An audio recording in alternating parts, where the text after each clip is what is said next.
What's up, guys? In part 3, we're going to be looking at the specific features of your writing. And we'll also look at some examples that I've written for you to see what it's actually like in the individual paragraphs. So what language features and conventions have you used? Really, have you used any would be the first question. Ideally, you've used a couple of them and you're aware of them, and that's what's shaped the narrative itself. And the second question there is, how are these used to influence and impact the audience? So the key things there are knowing what you've used and knowing your target audience.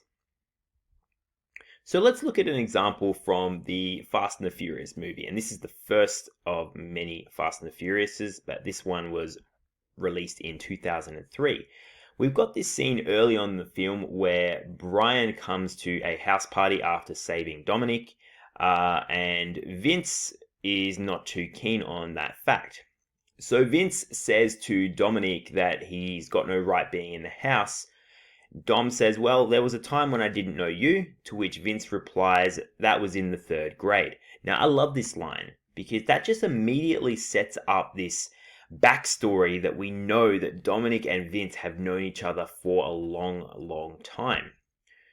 So the paragraph here using the teal structure is the house party scene in Fast and the Furious uses literary techniques alongside dialogue to set the scene.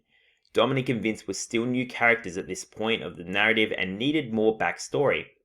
Using the dialogue with Dominic stating, Vince, there was a time when I didn't know you, to which Vince replied, that was in the 3rd grade, establishes the long-time friendship and uses a foreshadowing technique to suggest the implications Brian and Vince will have.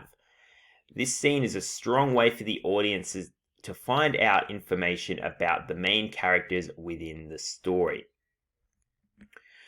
So what this has actually done is use some quotes. It's embedded them right within those paragraphs. So almost as though we don't need to stop and think about the fact that we're actually quoting something else here.